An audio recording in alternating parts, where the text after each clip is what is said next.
Hey, folks, welcome to the pre show. Greetings. Happy Friday to everyone. Still getting my mic set up, but that's what the pre show is for. We've got about 2 minutes left, minute and a half left, and we go live over on Odyssey Radio, which here is a note for you after this next week, I believe. Odyssey Radio is going to stop broadcasting. So everything we're going to be doing will still be through Odyssey, but we're going to be doing it over on my YouTube page instead of at the radio station. Russ has a few things going on that he's got to drop something out, and the radio station has got to be it for right now. So for right now, Odyssey Radio is going to take a hiatus. We've got less than a minute left, and we are going live on both the audio over at Odyssey Radio and also on the YouTube channel. So I'm just making sure we are all set up. All our levels are testing 1, 2, testing 3, 4. And we shall see what we shall see. We got about, got my new glasses in, but my bifocals, of course, are on the bottom. So I'm going to tip my head way up like that to read anything. Let's see. We got about 20 seconds left. We're going to go live. So everybody stand by. We're going to go dark, and we'll see you in the chat room. So stand by. Here we go.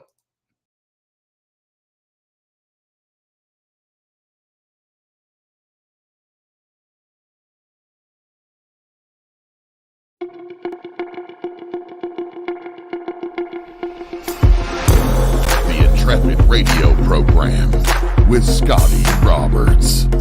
Intelligent talk.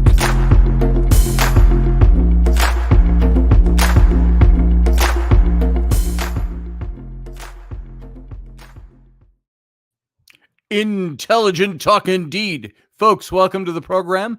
I'm your host, Scotty Roberts. This is my show, the Intrepid radio program. You are listening probably one of two ways tonight, either over on the radio station, Odyssey Radio, that's ODYSY radio.com, where you can hear this show in its audio format only, and you are catching it live in a video simulcast over on my YouTube channel. That's youtube.com/Scotty Roberts, or you might be catching it over on my Patreon page. And that is patreon.com. I think it's Mr. Scotty Roberts. I don't know why I do this every time I want to say it. Patreon.com/Scotty Roberts. No Mr. You could also catch it over on X, formerly Twitter, at Mr. Scotty R. Mr. all spelled out, M-I-S-T-E-R, Scotty, initial R, over on X.com. And you can watch it there as well. So welcome, everybody. Welcome to the show. I see Susie Q is here in the show. And we've had several others, and now they dropped, and now hopefully they'll be coming back into the chat room. I know there's several more of you out there that are not tuned into the chat room. If you want to join the chat, that is probably the very best way to enjoy this show. Hang on a second. I got to open this. Oh, it's not ice cold anymore. I forgot about it here.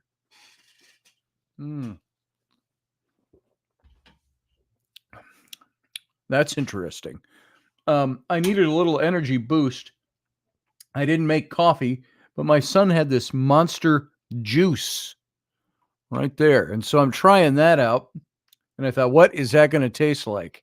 It's not so bad. So, hey, Susie Q over in the chat room and everybody else who is unfaced at the moment that are there. Thanks for coming in. Come on in if you want to chat. And I will paste. This will be for later for the captain's cabin. I'll wait for that. We can't take calls until the captain's cabin. That's just because of the weird connection we have with into the stream, into the radio station. Now, that's going to end next week because Russ is going to pull Odyssey Radio and shut it down for a while. Now, he will still be in essence, I'll be broadcasting through Odyssey Radio, but we're going to be doing it just solely over on my YouTube channel. And once we're over there, we're going to be able to probably take calls within the show because we are not using the streaming software, which has blocked our ability to bring in guests. Not that you can't see them, it's that I can't hear them when we are broadcasting live on radio for some reason.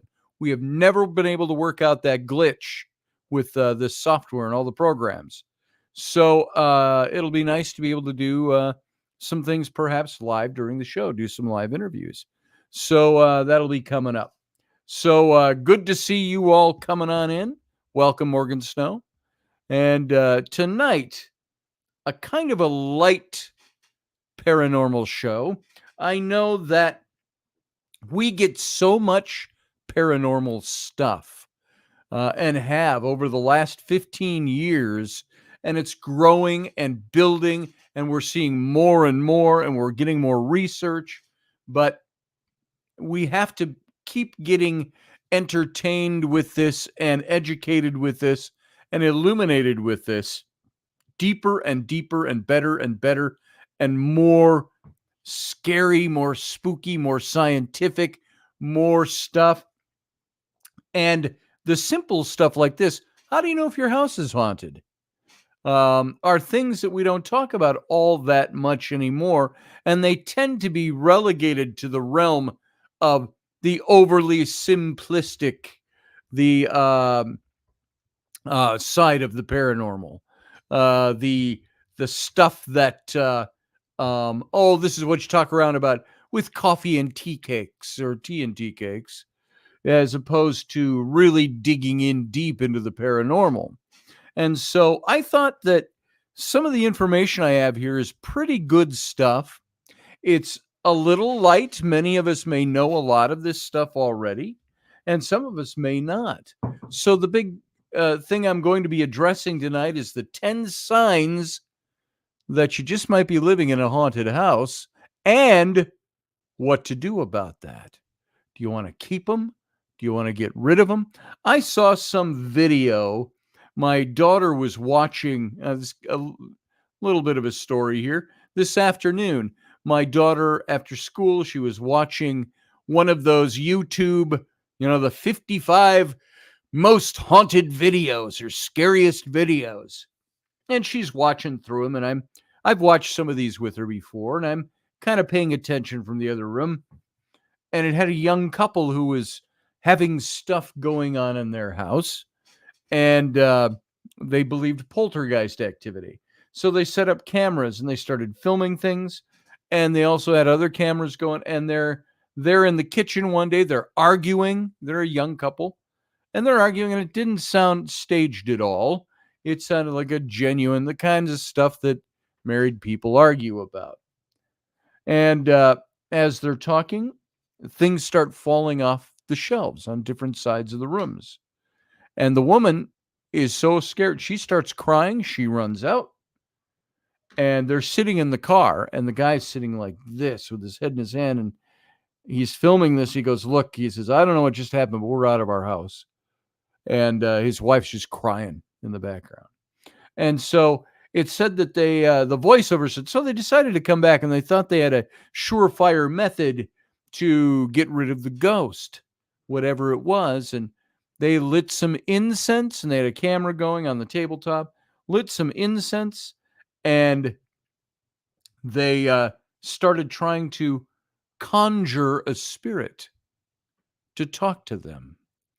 And I looked at Rainey, I said, that's not how you get rid of a ghost in the house or a spirit in the house. That's not the way to do that. And of course, that just got worse and worse and worse in the video clip and ended up with not happy things happening. So it didn't get any better for them that evening. So I thought maybe there's some of this stuff that is simple, but we don't know a whole lot about it. And hey, Elderberry, good to see you. Boo, he says. Claudette, good to see you tonight. And who else we got? Morgan Snow and Susie. Oh, that's it so far. See, this is a topic you can tell. It's a topic. It's being lightly attended tonight because people have like I've heard this 10 times before, this kind of thing. Well, maybe there'll be something in here you haven't learned. Maybe some of you are far and beyond any of the information that's given in this, but I think it's good for fun conversation. And we'll see where this goes tonight. And by the way, I got my new glasses. There's my new bifocals. I neglected to get the non-glare coating on them, which I should have done. And you can see there, look at that. Ooh, glare. So I don't know if I can take them back and get it redone. I've just got to get a new pair of glasses next time I do and put non-glare coating on them. So I need them to read. I got to go like this to see my screen, though, with my bifocals. I don't like that. So I'm going to struggle to try to not have to use them tonight. And we'll go through this stuff. I think this is interesting stuff, and I think you're going to enjoy it. So let's start out. And we're going to, like I say, cover this topic that might be rudimentary for some of you, but maybe some of you never heard this stuff. So I'm taking a look at the 10 signs that your house is haunted and what you can do about it. And in this little topic tonight, we're going to look at the signs of what makes a house haunted. Things that you can look for. We're going to explain what to look out for when you're perhaps investigating that house. And you have to remember that magic is for believers and practitioners of magic. But that this stuff can also serve simply as a guide to getting in touch with yourself magically or not, finding out what's going on. So we're going to try to dig just slightly deeper than the surface issue might imply that we're going to. So the first question we ask, and this is about as rudimentary as they come, are ghosts real? And it's a question that we've all asked. We've all asked ourselves. Many of us have answered that for ourselves because we've had experience. We've seen things, we've touched things, or vice versa. They've touched us. We've experienced what to do. Many of us have gone ghost hunting or paranormal investigating, however you want to look at it. Some of us have done it for the thrill seeking of it, as others have done it to want to learn more. And I think for me, what drives it for me has always been deep curiosity. I want to know what the heck is going on. I want to see what I can see and talk with something. I just want to know what's there. And it's not that I don't have a belief system. It's that, people say, well, if you don't see and you still believe, Jesus himself said, blessed is the man who does not see and still believes. Well, that's referring to Christianity, referring in people's belief in him. But I think belief is also heavily bolstered by experience. I don't want to just believe because belief, everybody's got a belief of one form or another. It doesn't prove anything. And I don't want to, as Richard Feynman said, come to the end of my days and realize that the things I believed all along were the wrong things. I don't want to believe. I want to know things. I doubt. I ask questions. I want to know things. That's why I do what I do when I do it. So we've all asked ourselves, do ghosts exist? It's going to be a different answer for believers and a different answer for those who aren't believers or are skeptics. You've all heard the bump in the night and noises. Some of you smelled the weird odors that aren't just your husband. And you've experienced bizarre dreams. And thanks to our culture obsession with haunted houses and hauntings and ghosts and spirits, you've seen your share of ghost movies, ghost investigation television shows. All this stuff is out there. So, does this mean that when you experience the bumps and the smells and the sounds and things moving and all of this other thing that are signs of what could be a haunting, that your house is haunted? It's that time of year when right now, spring, everything's renewing, the house is expanding a little bit, or is it contracting? What does it do? It contracts in the winter, expands in the warmer months. You're going to hear more pops, more sounds, more things like that. And so you have to ask yourself, what am I hearing? Am I hearing physical? Am I hearing nature? Am I experiencing the physical and the natural? Or is there something more to it? Um, and how do you know what makes the veil between the dimensions thinner? How do we know? Is it always thin? Is there always something there? Sarah says, Yusuf in the chat room, there are different levels of infestation. That's very true. And so infestation has such a negative, heavy sound to it. Is it always infestation when there's a spirit or a ghost? Is it never not infestation? What is it that makes something stay there if it's there in the first place? So, unfortunately, saying Beetlejuice 3 times isn't going to get rid of paranormal entities in real life. But there are some, if you will, pagan approved, witch approved tips and tricks that you can use to feel more secure about your space and do things that'll maybe make it smell sweeter sometimes, maybe have less bangs and bumps, less things out of the corner of your eye that you're catching. But you'll need to get versed on how to tell first if there is a ghost or a spirit nearby in your dwelling, in your house. And here, I'm going to take this off. Sorry, I've got that up there. I forget it because I get to talking and I forget I've got that header graphic up there. So,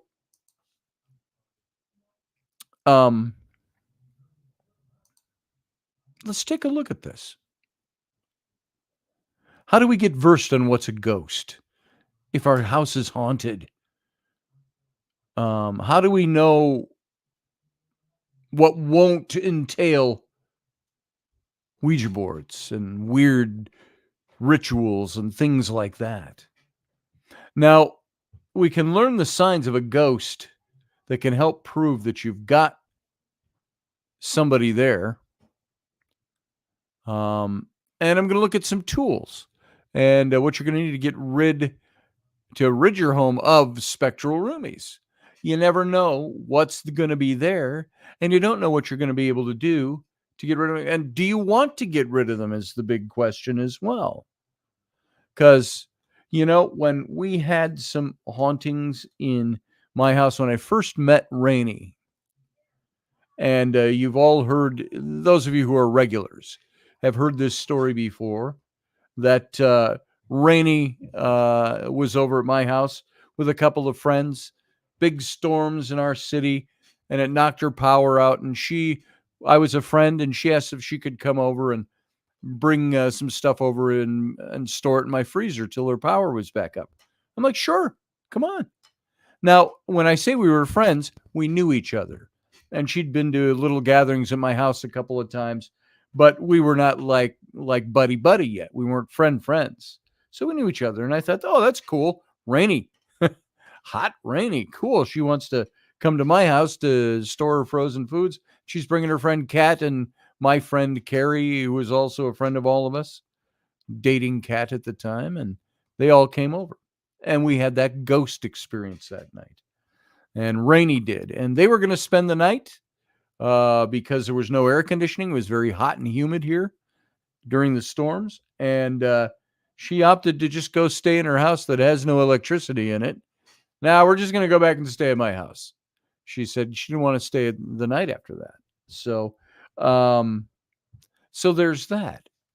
So I want to look at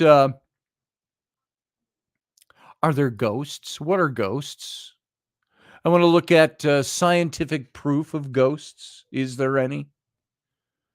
Then look at what are the 10 signs that my house could be haunted? And how about ghost busting 101? How do you get rid of these things if they're there? And that's the option I had. I started telling that story about Rainey coming over again because the next day when I'm all alone in the house and more of it manifested even during the daytime, the sunlight, the beautiful sunlight streaming in through the windows, and some of the same things happened. And if you know the story, the drawers opening up and closing and all of that. And I remember I get chills down my back, and it doesn't frighten me or anything. Just relaying that information. And I remember saying at the time, hey, look, if there's somebody here in my house, if you're a ghost or a spirit, you don't have to go. You can live here. You can be here, but don't bother my children. I said, there is one mandate I will put down. I said, if you want to share this space, you don't scare my children. I said, if you do, I said, I will make sure that you will be sent away in the most horrific of ways I can think possible. That was the way I felt about it. And so I wasn't afraid having the ghost there or the spirit. Now, of course, I wasn't thinking in terms of evil spirits at the time, but I just made it very clear. If you want to share this space, you can, but you don't do any evil shit and you don't scare my kids. Is kind of what it came down to. So, are ghosts bad? That's going to be one of the last things we look at. So what are ghosts? There's the first question. What is a ghost? So generally speaking, people use the term ghost to describe people who have died and passed on to the afterlife of some sort. And across cultures and generations, the definition can change in many, many ways, and sometimes very big ways. And in some communities, they may call ghosts ancestral spirits, and others will refer to them as angels. Well, they're never going to be an angel, by the way. People can refer to them as that. But if you're looking at an angel is a specific kind of created being. You don't become an angel when you die. I mean, what kind of weird notion? Whoever came up with that, I don't know. So angels are specific kinds of beings. They're not ghosts of people that have passed on. One thing that all these communities have in common is that they're no longer the whatever the entity is. It's no longer living in the world that lives around us. They've crossed over into some other dimension. They're not breathing human beings, and they're not existing in the same way that they once did. For a ghost to show up in this world, in this dimension, they have to cross some sort of threshold or boundary. And we're going to talk a little bit about how that manifests. And it's commonly believed that ghosts frequent the places they were familiar with when they were living. That's one of the commonalities in the stories, is that they frequent these places they've known. And it's really no wonder one of the first questions on someone's mind before a big move can be, is this house haunted? We were driving around old neighborhoods today, Rainey and I, this morning. It was a first really nice weekend, and there were garage sales everywhere today. And so Rainey and I took some time this morning after the kids were all supposed to be at school, and we drove around and we looked at a bunch of garage sales. And when we're doing it, we're going through some of the neighborhoods with the older Victorian houses around here and saying, I wonder how many of these houses are haunted. And Rainey goes, every one of them. So the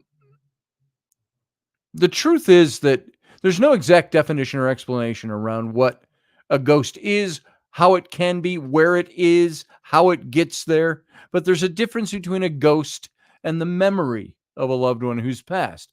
Death is a very intimate topic, and it's easy to mix the two up as grief enters the scene. The presence of a loved one is more often than not a comfortable physical feeling. It's manifested by our minds. And it may be a smell, the olfactory nerve, or a visual that reminds you of the person. But a ghost, that feeling could be a little more unsettling. Ghosts might stick around familiar people due to what they call unfinished business, become cliche, or unresolved traumas that they experience at the end of their life. And in some cases, they may not even know that they've passed on. We've encountered some of those. They don't know they're dead. And technically, they're not. They're just no longer alive in this plane, on this in this life. So,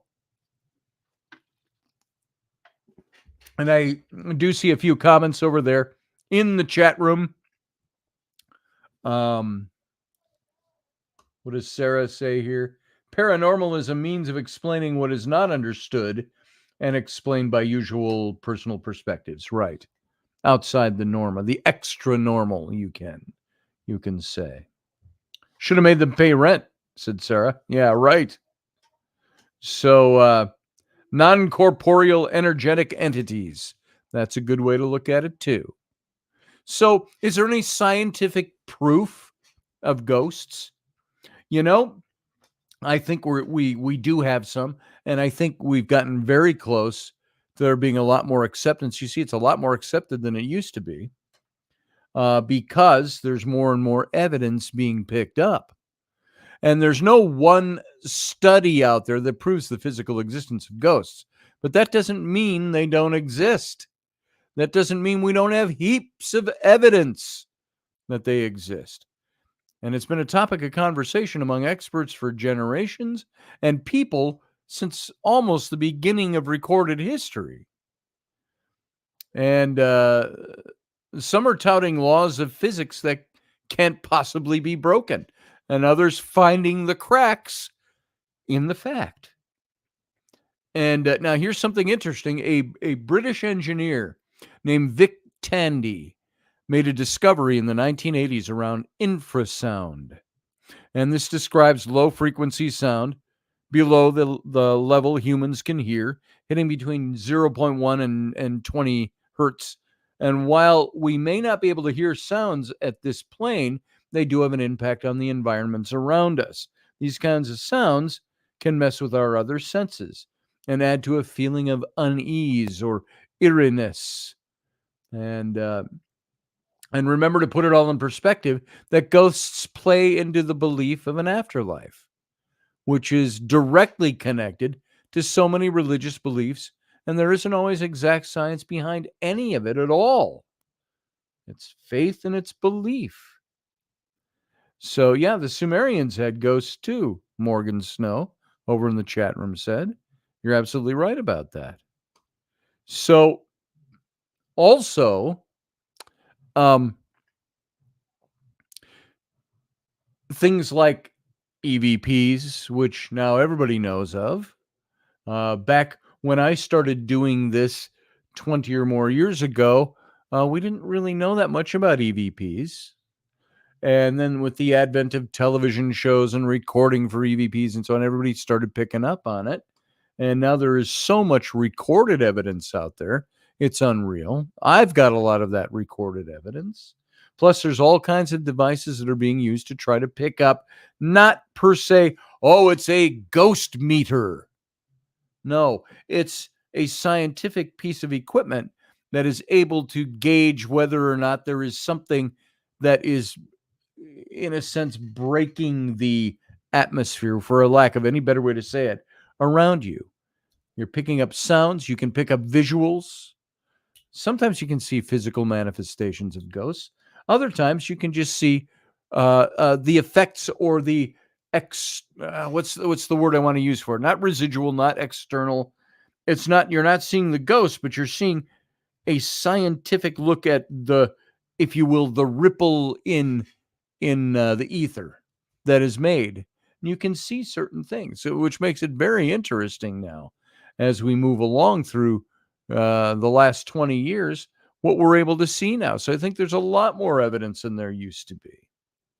So is my house haunted? Here's the 10 things, according to my my show graphic, these are the 10 things that you can look for.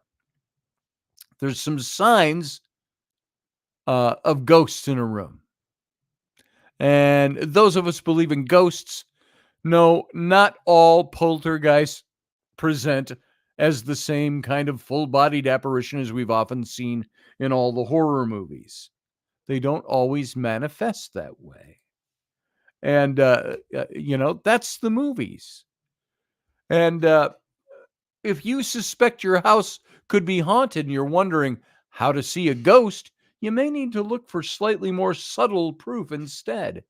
In order to claim that a ghost is really present in your living space, 5 or more of the following signs should really be crossed off your checklist. Keep in mind that for each of these otherworldly signs, there might very well be a simple worldly explanation, which is why it's a good idea to think critically about any possible alternatives before jumping to paranormal conclusions. That's why at times I get really tired of, we have to debunk everything first. Well, you don't always have to. We do it so we can, in our own minds and as we present it to others, have that ability to check things off the list. Okay, you're going to question this. Let's go through this so we can check it off the list. I already believe it's real, but let's check it off the list anyway. Sarah says, revelation means great unveiling. Maybe the paranormal realm will be more accessible at the end of days. Maybe. I don't know. I don't know of anything in end times prophecy personally. I don't know of anything that says, and there's going to be more ghost sightings, or we're going to have more efficacious views of spirits. I don't know. I don't see that. And you're talking revelation. I don't know if you're trying to relate that to the book of Revelation, which is not the only book of end times. And the book of Revelation does a lot more than just the end times as well. So it's interesting, though, Sarah. Thank you for that over in the chat room. Here's the first thing. 1, how to tell if your house is haunted. You've experienced a strange, creeping feeling like someone's watching you. What was that? Did you hear that? I get this weird feeling. You hear that all the time. So people who believe they've experienced paranormal activity often note a sensation that someone or something is watching them while they sleep. Whether you've noticed the feeling of having eyes on you or simply get the sense that you aren't actually alone at home, both scenarios point toward haunted house vibes. That said, our anxieties can definitely cloud our intuition here. If you live with your family or have roommates, try asking if anybody else in the house is identifying a little too closely with the lyrics of Rockwell's "Somebody's Watching Me." Or if it's possible, you've watched maybe one too many scary movies lately. You know, if you do that, even me, there are times where I can watch some scary shit on TV or YouTube or whatever. I go to bed, sometimes I turn on some of these haunting shows, and some of them are intense enough that I'm like, oh, dude, I'm sleeping with the lights on tonight. You know? Sorry, honey. I need the lights on. Why? Because it piques this psychological curiosity that I have. And so be careful what you watch sometimes and that you're not letting your imagination run away with you. Number 2, there are odors that we sometimes pick up. They inexplicably emerge from a localized area during a specific time of the day. And it can be an odor that is repugnant. It can be foul. We've all heard the "I smelled sulfur," which is supposed to signify Satan or demonics.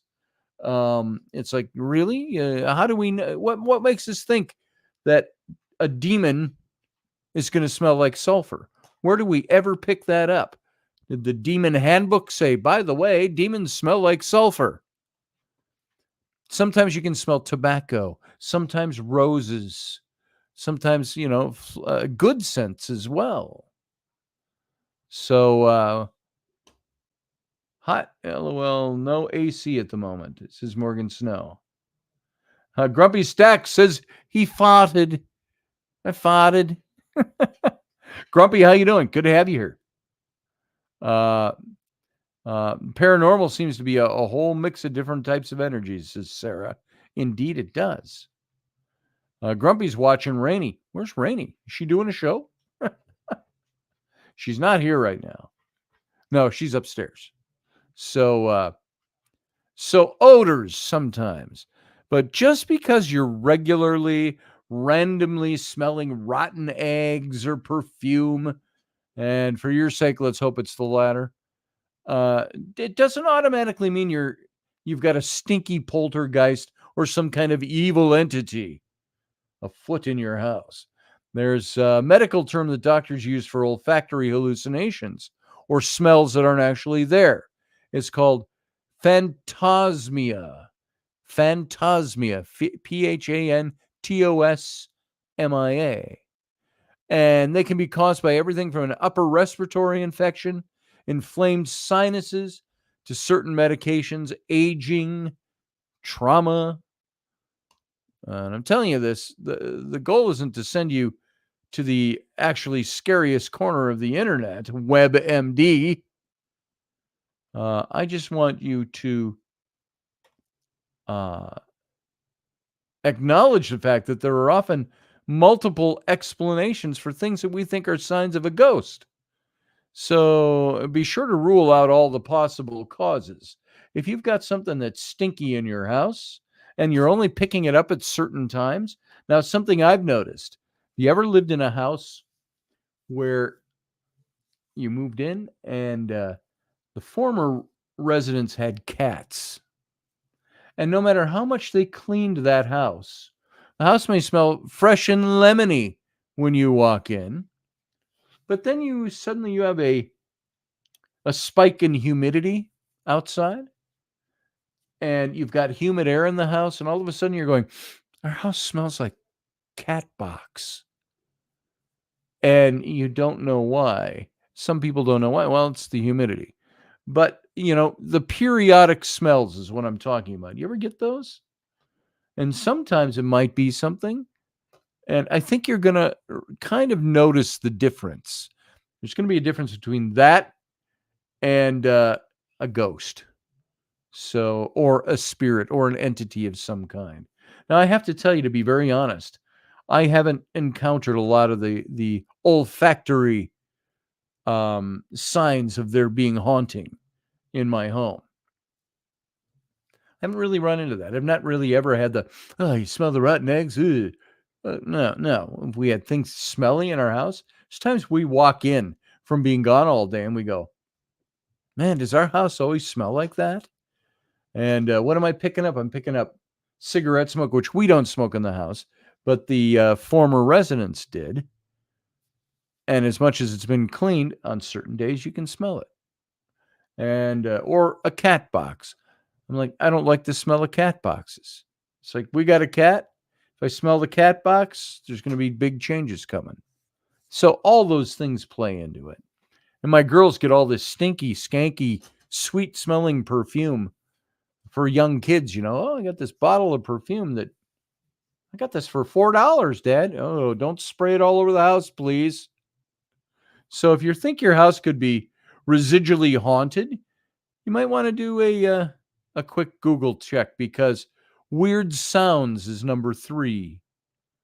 Of whispering voices might indicate that another being is trying to get your attention. That's a big one. I think if I'm going to start hearing voices, that's a biggie. Or there's might be a residual haunting in your home. And a residual haunting is when a spirit replays and relives a past event over and over. And sometimes it's not even the spirit, it's a loop. And it's getting into describing the difference. One is a being, an entity, and the other might not be at all. But in this scenario, your house is being haunted by the echoes of this event more so than by an entity itself. And many people believe that the physical spaces can soak up and hang on to energy, whether that's the energy of happy events or less than pleasant ones. The thing about certain types of stonework that can absorb that is very interesting. Just by Scotty's criteria, I'm haunted by living relatives, says Sarah. You got some stinky relatives? Oh, sorry to hear that, Sarah. Let me take a drink. Now, if you are having a problem with the lighting in your house, flickering or flashing lights, this is number 4. It's like the show Stranger Things style light anomalies. Could also, or light fixtures not working. Could be signs that your house is haunted, or that you really need to call an electrician because you may have bad wiring. And I'm not saying that as a joke. Many times there are people who think, well, this is signs of the paranormal, and it's really bad wiring. It's worth checking out if you're having problems with that. People who believe in the paranormal often cite electricity as a means for ghosts to communicate, and lights that turn off and on seemingly of their own accord are worth paying attention to. And that's simply or similarly true if you spot a flash of bright light that often occurs in a specific part of your home. Something that owners of houses have experienced many times, especially the ones that come out on the other end with ghost stories. They might see some interesting things in the lights. So you watch that. If your lights start flickering, check it out. Make sure it's not just a loose light bulb or a loose wire. And check it out. So start looking at these. These are signs that you might have a haunted house. This is one of them, but you got to check it out. So the smells, the sounds, the bumps, lights. Number 5, frigidly cold areas of a room, as well as a sudden drop in temperature. Though usually between 20 to 30 degrees can mean there might be a ghost or a spirit among you. And when they start manifesting, what do? They tap the energy that's available. And sometimes it's just the heat in the room or the warmth of the room can get sucked up. And this is kind of a classic sign amongst signs of ghosts for about as long as humans have been telling ghost stories. So both phenomena, centralized cold spots in a home, as well as noticeable temperature dips, are referenced frequently by people who believe that they live in a haunted house. And that said, it's worth noting that our body's physical responses to fear, which include goosebumps, body hairs standing on end, clammy hands, mimic the way we respond to cold temperatures. So it's totally possible this is a chicken or an egg scenario. And so you've got to look into that. The cold spots can be a big tale teller, especially if they move around. Number 6, TVs or electronic devices turning on and off can be a sign that an entity is pulling its energy from your power source, just like with the lighting. Similar to lights and that flash off and on, a ghost may also try to communicate with you through things like your physical electronics or batteries. Do you often find that your phone or your laptop gets inexplicably zapped of energy, despite the fact that you left it plugged in and it's all charged up? Does your remote not work for long, no matter how many new batteries you put into it? I know when I was in Egypt and I went out at John and Maria's site of Gebel El Silsila, they were all working on the east bank of the Nile at a site over there, on their site, a site within the site. And I was over on the west bank. Took my couple of cameras and recording devices, and I went off and I was exploring the 30-some shrines along the west bank of Gebel El Silsila. And some of them are right close to each other, that are like 2 bedrooms put side by side. And sometimes there was a little walk in between to get to them. And they usually were carved in the bluff or cliff faces, hillsides facing the river. And there was one point I reached one afternoon where I walked in there and I'm filming and my camera quits. I'm like, damn it. Then I pick up my other camera and that one quit too, and my phone quit. And all my batteries were suddenly dead. And when I had left the boat, which was our dig house, moored half a mile down the river, or upriver, I had everything was fully charged half an hour earlier. So I've had things like that happen. Everything is drained. Now, nothing in particular manifested itself, but that's what happens. Things get drained. Why? Because they're drawing energy to try to manifest something. Number 7, you've heard peripheral ghost sightings. This is what it sounds like. A peripheral ghost sighting is a glimpse of a shadowy figure from the corners of your eyesight. And it's like, oh, you know what? I get them all the time. All the time. Sitting at this desk, I'll be sitting here like this, just staring at my computer, working on something, and my peripheral vision off the sides of the computer screen, something moves over there, and I just go, and I don't see anything. Happens all the time. Doesn't scare me, just happens. I see it all the time. And people who believe in spirits believe that they tend to move kind of fast, meaning they appear to be dancing or look like a flickering shadow in the distance. And some ghosts, too, are thought to only ever appear in the form of a shadow, making a direct, full-on look at one less likely. And there's actually a whole subset of paranormal internet folk who believe in entities called shadow people. And it's not just internet-y folk, it's real folk. So there's the movements and things you just see out of the corner of your eye.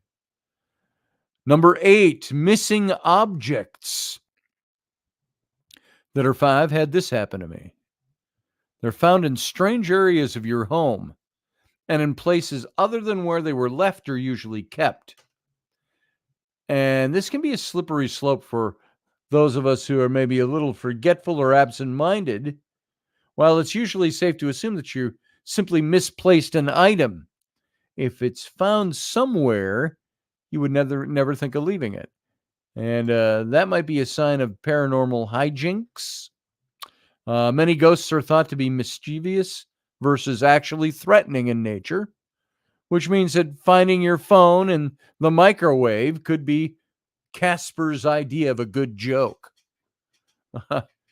Try paying special attention to where you've left things, including creating designated spots for items like your wallet, your keys, so that you can potentially rule this one out. Now, I will tell you, with a family like mine, I am constantly harping on the idea, not even the idea. My rule is, if you use something, put it back when you're done with it so the next person can find it. One of the big things is like the remote for the television upstairs. There's 2 remotes for our big 75-inch TV upstairs in the main room. And if you want to sit down and watch TV and eat a sandwich for lunch, you reach for that remote and it's not there. Okay, who was the last one who had the remote? Then I start looking at all the typical spots. Is it over there on that table or on the TV stand, or is it here? No, usually you know where you can find it? Tucked down in the cushions of the sofa or some other room somewhere. Somebody's walked off with it and set it down. And one of my big things is when you turn that TV off at the end of the night or the end of your session of watching what you're watching, put that tuner on this spot or this spot so the next person can find it. And it's that way with almost everything in my house. It's that way. I'm constantly harping on, Dad, where's the dozen? What's in it? And I'm like, well, where did you leave it last time? I don't know. I said, well, if you put it away, I said, I'll help you find it. You don't need me to lecture you right now. You need me to help you find it. But you know why you can't find it? You didn't put it away. We had one of my children, I think it was yesterday morning, couldn't find her shoes. There's piles of shoes by the door of the house. It's like, I've told them, take your shoes off, put them on the rug. Take your shoes off, carry them in your room and throw them in the bottom of your closet. Get them out of the main room. If you put that in the same place every day, you'll know where to look for it when you can't find it. It's that simple. So all I'm saying is sometimes ghosts like to play tricks with us. You know, I had this ring, this St. Benedict's ring here, that went missing over a year ago. Now, that one never showed up again. I don't know whatever happened to it. Just gone. I bought this. This is a new one. I bought this a few months back to replace it. I waited a year and I said, I'm going to replace it. Now, you see these rings. I got rings on this finger. And one is my wedding ring from Rainey, and the other one is a ring she got me at one of the festivals. And I wear it like that. And this ring went missing. And it was really bugging me. And I couldn't find it anywhere. And it was gone for weeks. I just thought, it's gone. And now, the only places that I can think that I ever take off my rings, kitchen sink or the bathroom when I'm washing my hands. Sometimes I don't take these two off, these three, 1, 2, 3. I don't take these off at all. This one I'll take off because it's just big. I get water under it. I don't like that. So if I take them off, I lay them right there. Well, I couldn't find it anywhere. A few weeks go by. Remember, we put in last fall, early winter, we started putting in wood flooring in the main room and down the hall of our house. And when we're ripping up the carpet, this is old carpet. It's been in this house for 20 years, I'm sure, if a day, before we ever moved into it. So I'm tearing up the carpet. We get all the way down the hall by the kids' bedrooms and the corner of the hallway that comes into the corner just beyond the few inches of the wall space beyond my daughter's bedroom door. And it's all tacked down. You know how carpet's tacked down. And we're ripping this carpet up off the floor. And I pull it out of the corner and snap it back as I'm tearing it off of the nail board down there.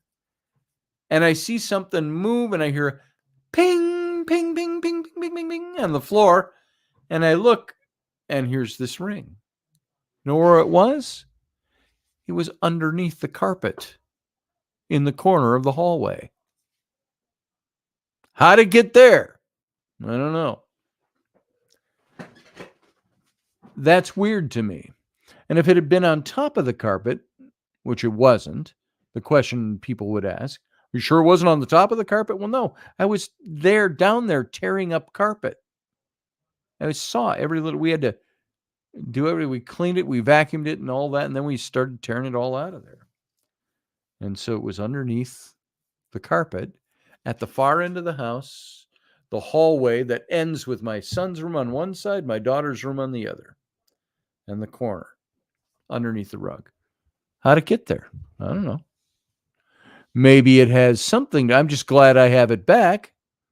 And it may sound superstitious, but when I found it, I looked at the house and went, thanks for returning it. You know, was that it? How did I get it under the carpet? Did I drop it under the carpet? I don't know how I did that. That's weird to me. Very weird.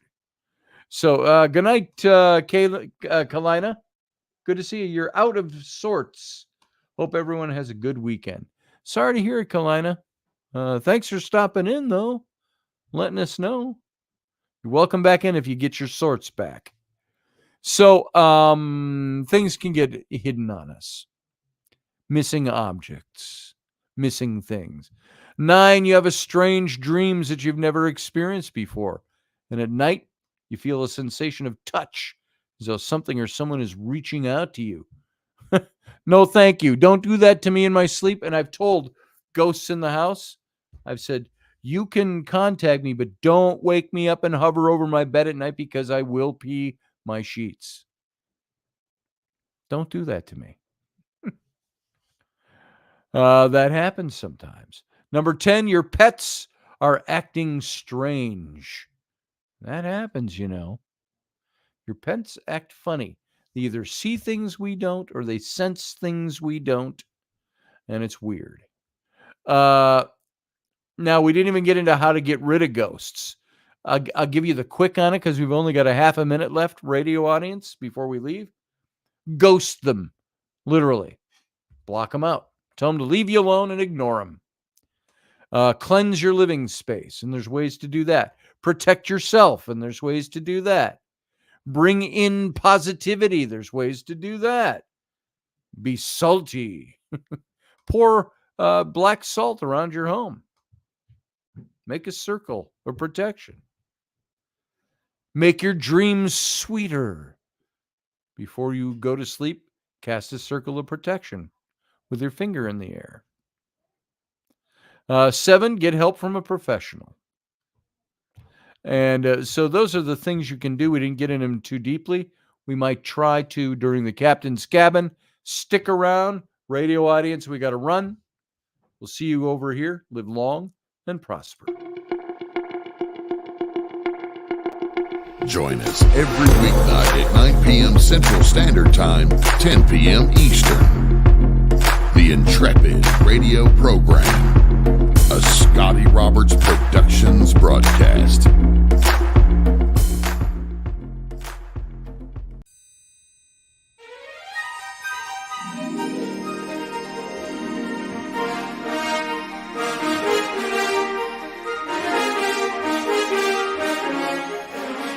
Hey folks, this is Scotty Roberts, and this is the Intrepid radio broadcast.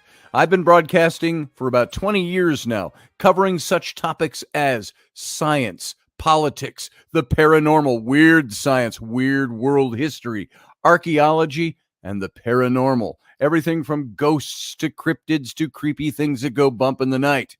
So every week I bring you 3 new episodes. Come and join my channel and also be a patron to this site. So see the details below, and we'll see you here.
Dave, I love you, brother.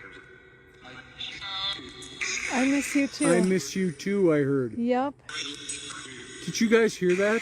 I heard that. I miss you, Dave.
Well, hey, greetings and welcome back. Welcome to the Captain's Cabin, everybody.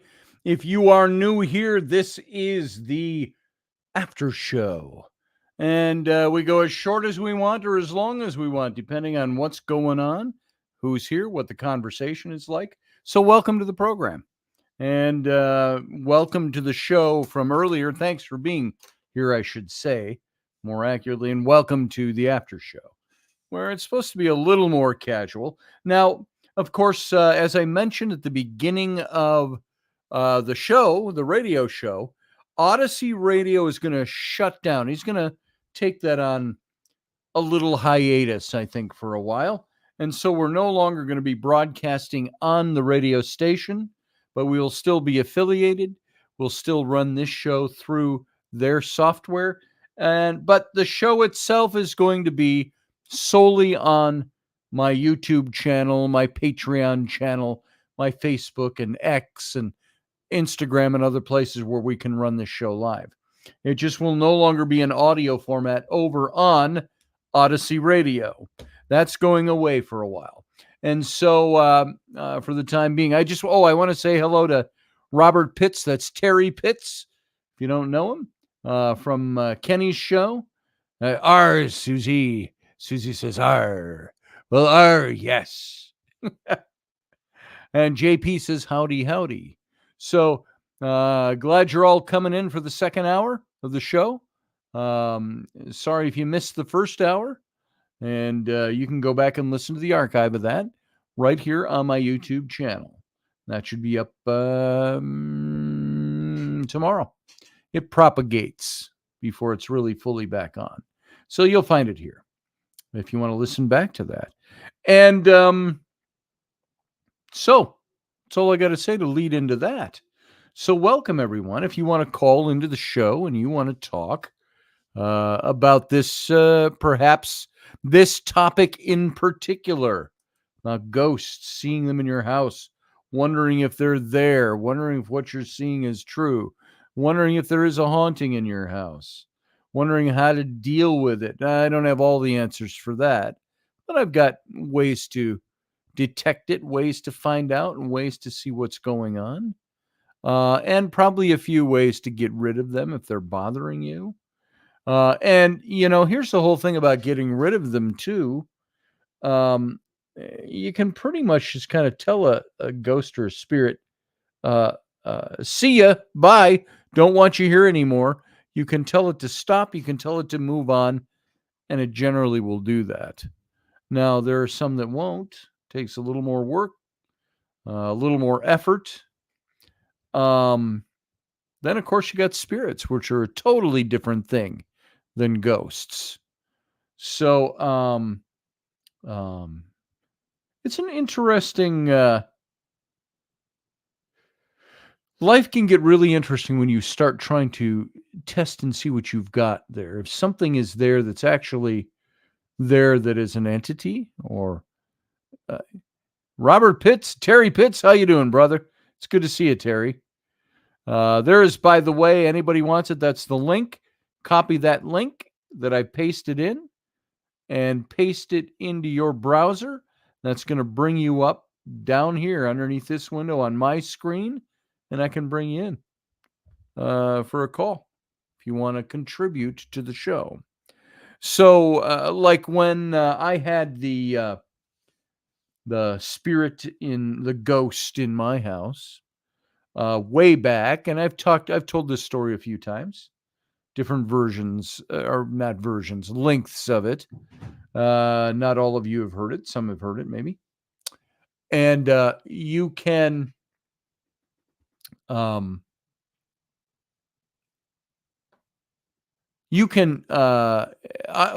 here's the story. Sorry, I got a little distracted. Somebody shut both my doors. I think it's raining. So in this particular story, we had the ghost of a woman that said she knew me from my high school days, who, and this happened when I first knew Rainey. We're talking January of 2006 is when this happened in my house. And Rainey was there along with my friends, a couple of my friends who were mother and daughter witches, and one or two other people. Broad daylight, and we got made contact with something, and it's without going into the whole story. And it spelled out its name. It was this girl I knew in high school. Nobody would have known who this is. Nobody would have not known the woman that was doing the pendulum reading on this. Spelled out the name, and there's no way that she would ever have known who this person was.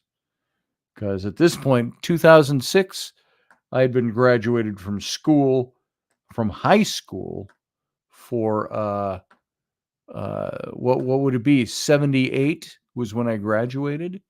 So that would be 22 years plus 6 more, 28 years earlier. No. Yeah. But this girl had also died about 13 years before that. The one that I had dated. And this is the voice she picked up. Well, the next day, when everybody was gone, and beautiful, bright, sunshiny, 30 below zero winter day in January, sun shining in through the windows, and in my bedroom, I said, well, look, I said, if that's really you, I said to the girl whose voice had come across in the reading. I'm quickly trying to find ways to try to abbreviate the story. That's why I'm stumbling over some of my words. But I said, if you're really here, if you want to give me a sign, that would be fantastic. And I hadn't even finished talking, and there was a big on the floor, the wood floor between me and the bed in the room, the doorway where I was standing. And that's where I kind of, I jumped a little bit. I go, whoa, hey, that'll do. And I said, that's where I first said, you can make yourself known here, but don't scare me. Don't wake me up in the middle of the night. I'll pee my bed. So there are things that manifest themselves to you and make themselves known. And that's somebody who had not moved on, that said through this medium who was doing the reading the night before, said that this woman believes that she's saying you were the love of her life, and it was totally unfulfilled. And we were dating in high school. We were 2 years apart in high school. I was a year younger than my class. She was slightly older than her class. We were 2 years school classes apart, but we were like within 6 months of age of each other. So at that time, that matters. We were about the same age. But I went off to college, and she stayed home, finished high school.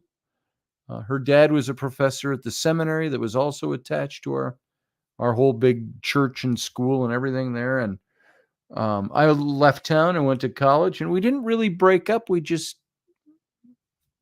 hey, I love you. I'll see you later. I'm going to college. You're not coming along, and I'll see you when I come home. And, we saw each other very little after that. And then I bumped into her many years later, 10 years or more later, and she was married. And then what I had heard several years after that was that she had gotten pregnant, had severe diabetes, died. Her body just shut down when she was, I don't know if it was during childbirth or because of the pregnancy. And I'd heard she had died. And the woman, the medium who was doing this reading, the pendulum reading in my house, said she's been with you about 13 years, some 12 or 13 years. And it worked out. Trust me, it worked out to the time she passed. So I don't know if that's who that was or somebody who was mimicking or what it was. So, hey, everybody, this is Terry Pitts. Sarah says, does that mean you will have more guests? What did I say? Sarah, I'm not. Oh, wait, you're here in the chat room or here in the. Hey, Sarah. Hey, Scotty. How you doing? I'm all right. It's Friday. Yeah, it is. I just saw your comment. Does that mean you will have more guests? Was that posed to that me? was in reference to if you're just going to be streaming through YouTube. Oh. Because of the rate, because I think it was the radio that was stopping you Yes. from having the. That does mean that the actual show itself, we're going to start bringing in more guests, and That'll be good. that'll be very good. I like working off of guests. I like playing off of guests, and not everybody's going to be here live in the studio with me, so it'll still. I think it'll still be very good to have a guest on and to talk. I want to get back into that because I haven't done that for a few years. So it'll be fun to do that. It would be a good change of pace. It certainly would. So, and, you can be the wittiest, wisest speaker on the planet, and you start doing a show every day that's just you. There's very few people that can pull that off and keep everybody entertained and interested. And it's funny, a show like this one, where you want to, even if you want to inform somebody, it's got to be entertaining or people aren't going to listen to it. So there are very, very few people I know that pull off the one-man show thing, at least on a daily basis. Or no, I'm not doing daily anymore, but you get what I mean. Maybe there's more than I think there are. And so it'll be a nice change. Let's put it that way. So a nice old change.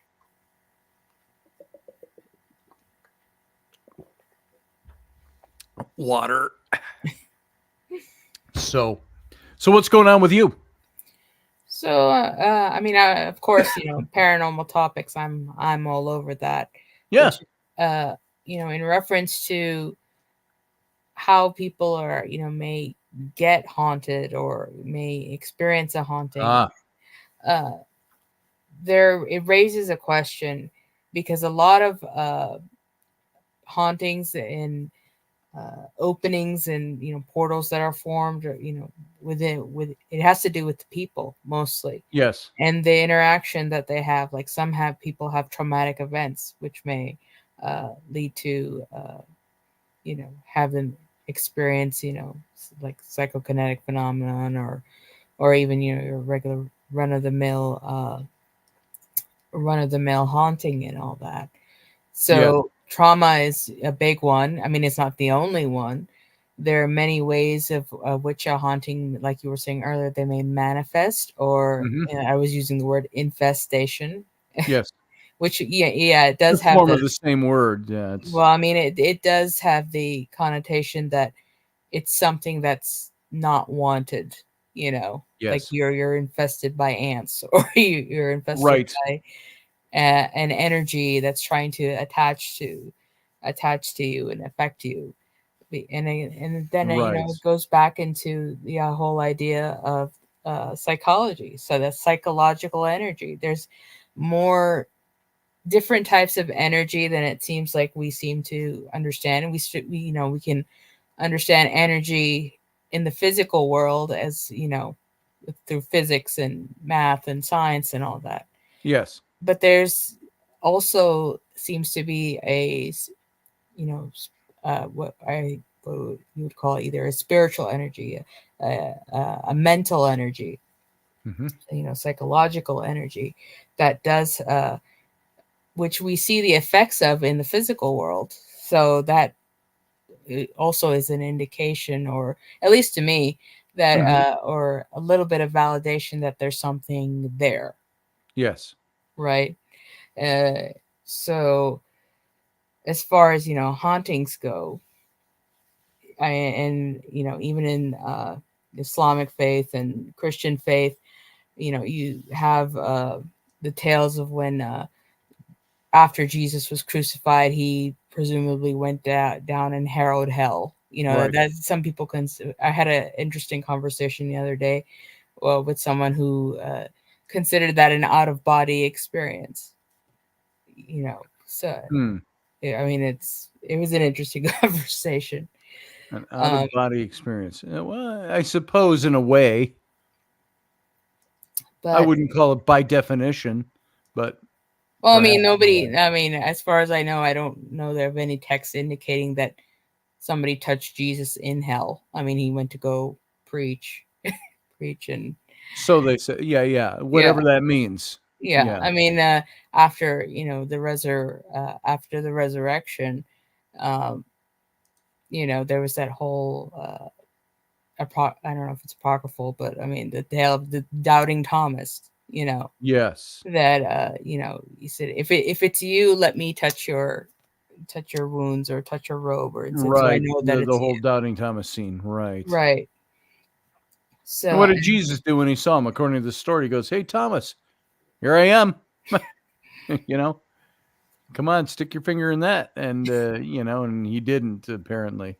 He just dropped to his knees. So right.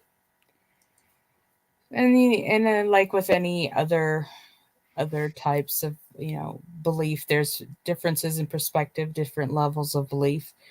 Some people go to the paranormal very quickly. Some, it takes a lot. They're more skeptical. I mean, and that depends on your experiences and personality and your willingness to believe, right?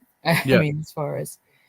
I mean, how often do you hear of cases where an atheist becomes a believer? I mean, it does happen, I guess. It happens, yeah, but I mean, as far as on the whole, those are rare and far in between. Yes. And it has to be something not just from a religious perspective, but it has to be universal. I can't say the word universalizable. Yes. I mean, it encompasses, because you see that particular pattern on and off again all over the world. It's like I think someone in the chat was saying earlier, they had ghosts in Samaria. Yes, they They did. have, in every, if you, spin a globe and put a finger on the map, and you'll find a version of a belief in spirits, or there is an interesting way that the biblical text in the New Testament confirms that belief in ghosts was already a well grandfathered in entrenched belief. right. It was when what was it? It was when the disciples saw Jesus walking on the water in that story. Right. And then they say, a bunch of them were going, "That's not him. That's a ghost." Well, how did they know what a ghost was if they had no reference point? They have obviously had long history of reference points. Right. And we know from other cultures. Definitely culture. I mean, yes, we, especially with the evolution of our culture nowadays, we seem to have gotten away from, belief in spirits and magic and all that stuff. The everyday sort of things. I mean, you see it more in the ancient world if you compare it to now. So it seems like, the pendulum is swinging the other way. And then now, I guess in some ways you're seeing a resurgence of the paranormal. Yeah. Something that always existed. Yes. So. Professor Bauer says the paranormal arena is like ufology, hundreds of anecdotal stories repeating the same theme with nothing new or empirical evidence. And, that's the big thing, is what constitutes empirical evidence. Is it a ghost has to come up and say, hey, I'm a ghost, take my picture. Hey, everybody, ghost, that's me. Or Yeah, I mean, Bigfoot's more camera shy than I am. right. Anecdotal evidence to me is stories, Right. which is what he refers to here. Anecdotal stories. Yeah, there's a ton of those, a million of those. I've got a million anecdotal stories, things I tell you about, the bang on the floor and the things like that. I didn't have a camera going or a recorder going. I don't have empirical evidence. But I also think that for as much anecdotal stories as we have, with all the people doing this, there's a shitload of empirical evidence. There is evidence that there is something talking. There is evidence that something is moving something. Now, we can cast our aspersions on that and say, oh, well, we don't know. We weren't there. So we don't know if they faked that video or not, or they faked that noise or that Right. EVP. And there's, also a lot of stigma attached to Right. that. But I think, at least in the paranormal field, we have to look beyond the physical world. I mean, we see it, we interact, our Yes. senses are based on the physical world. Yes. So, I mean, and we see there's something out there because we see not a direct effect or maybe like a middle effect or further down the line, as far as, try to understand it. I mean, it's like you had once talked to, I think, somebody about the ghost box guy, the one who was made the ghost boxes. That was yeah. Yeah. Frank Sumption. Yeah. Yeah. No, it wasn't Frank. I don't think it was somebody. Oh, I had a guest. The guest I Yeah. had from England. Yeah, him. Why is his name? His name is Is it slipping my Chris or mind. I forgot. But It'll come to me. yeah. Sorry, Chris, if you're listening, or because I'm doing that more and more lately. Is that my old age or is that my tired brain? I don't know what it Probably is. a little bit of both. But So. it was like, I learned a lot from that show, actually. But I mean, in terms of understanding EVPs, in that whatever is affecting us, it has to have a carrier wave that links into our world for us to understand it. I mean, for us to even hear it, to even hear it, to manipulate one type of energy manipulating another type too. It's like two tin cans on a string. Yeah. Of trying to understand the mode and mechanism of that. Yes. But in terms of energy rather than actual physical tin cans on a string. And it's like, is it evidence if I evidence is anecdotal when I have no way of passing on that evidence to someone. I can tell you, I was listening on my spirit box and I caught this voice. And I go, that's evidence. Well, that's only evidence to me. It's not evidence to you if you weren't there to hear it. Right. I mean, that, and you're passing on the story. I mean, to have enough evidence to convince someone else is like the holy grail of evidence. It's you're trying to convince something of somebody. So I mean, at the most, even Michael Shermer, who is the head of the American Skeptic Society or something, very well known, very famous, writer of books, lots of TV shows, lots of interviews over the years. I think one of the more polite skeptics I've seen. He's the chief amongst them, but he is polite in the sense that he doesn't just call people buffoons and things like that. He wrote that book, Why Do Good People Believe Weird Things? And stuff like that. And he asks questions.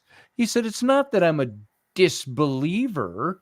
He says, it's that I'm not going on the basis of belief. He says, I want to know.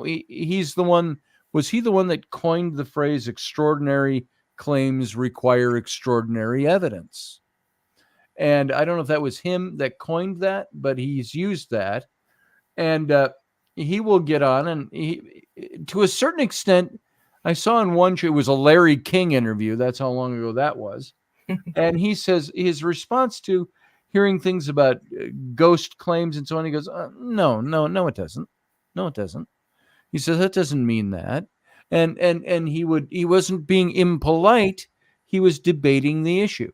Now, this guy who for so many represented skeptical thought, he had his own ghost experience 4 or 5 years ago and wrote a big article on it.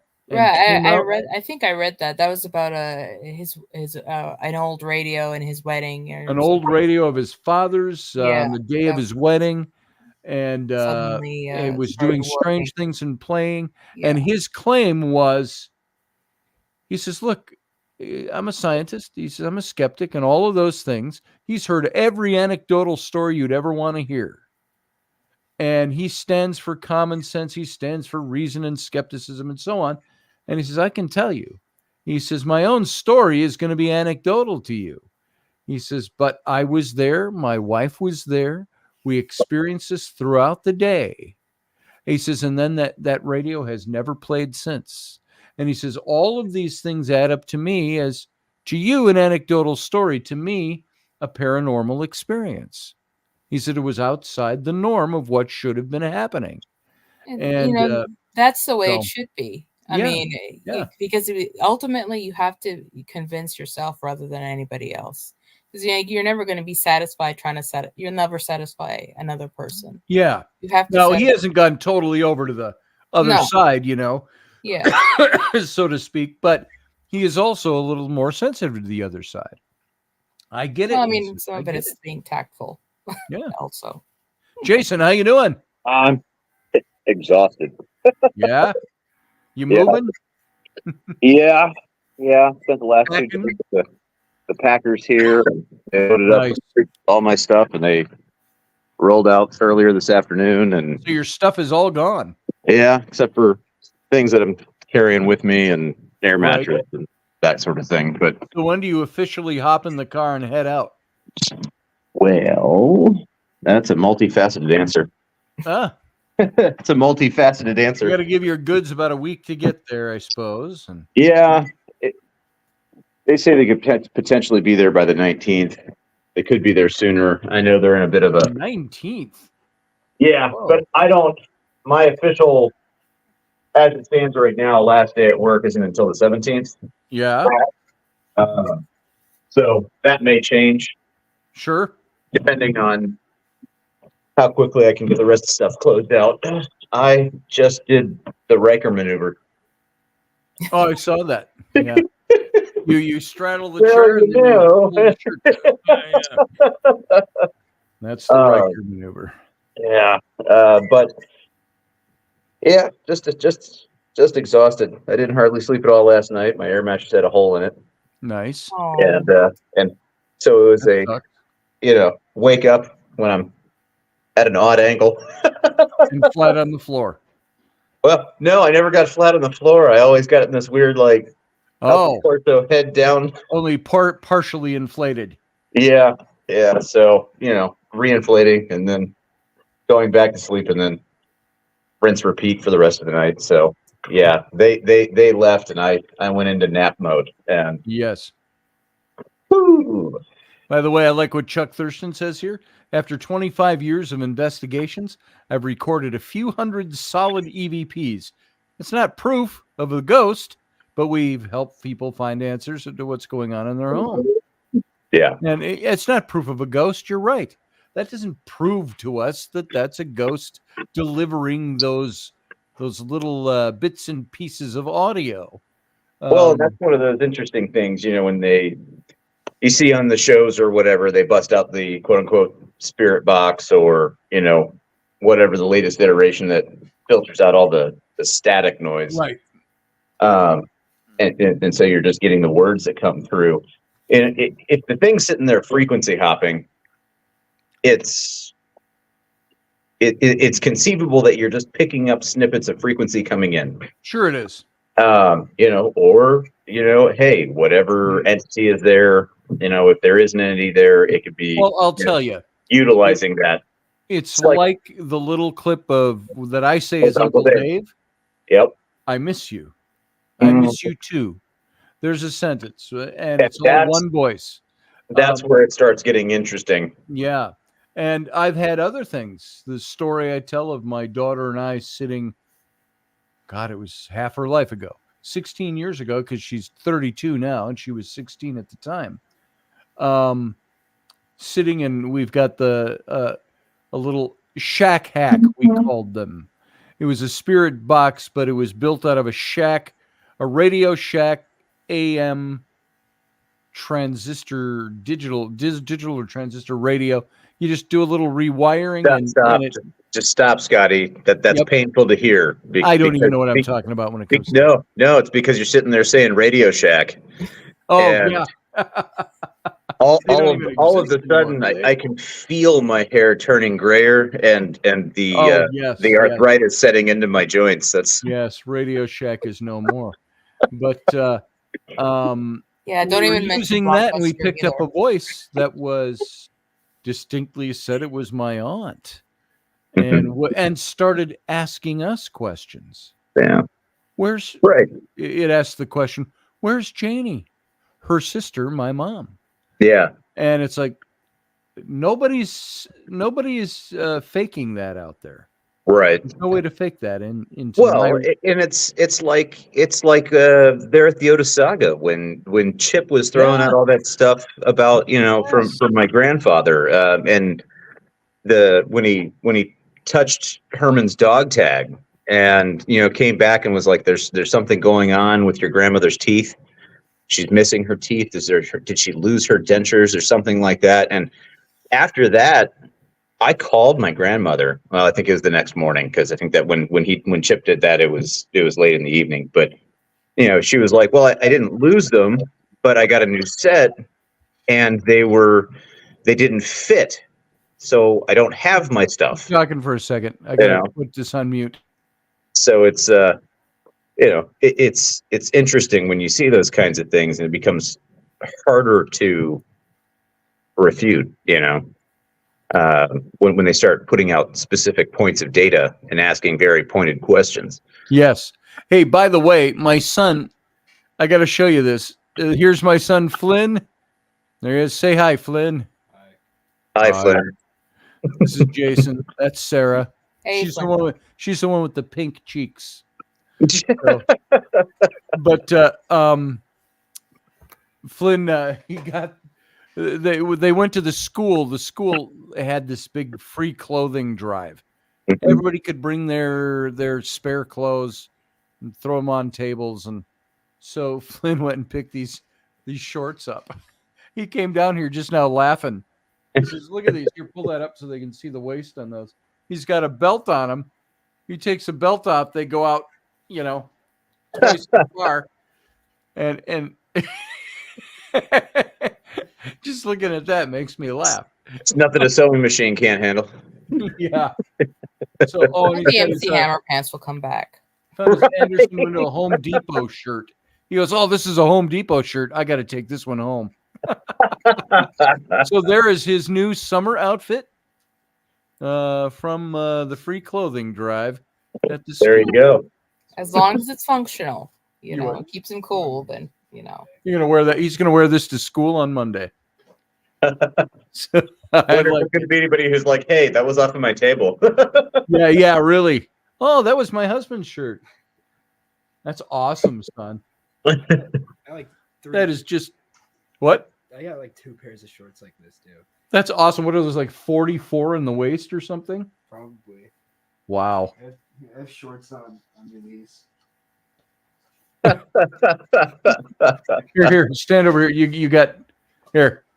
Look at that. There they are.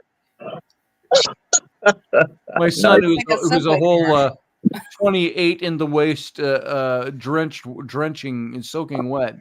God, I remember. So those have got to be like 44s or something. That's crazy, son. Thanks for showing me. Thanks for coming down and sharing that. Awesome. And Here, let me see this. Keep talking. Braden found a belt for me. So, jewels on it. Jason, and since Nice. you've lived on Here. bases and everything, which militaristic sites and everything tend to have high rates of paranormal activity. Have you experienced that living on base, or? I personally have not. So for instance, where I'm at right now at Grand Forks, this base was completed and the runway was opened in the 57 to 58. So it's not a very old base. But at Leonard Wood, and this is all secondhand. I didn't experience this, but Right. Fort Leonard Wood, which it's been around for a hot minute. Predates World War II.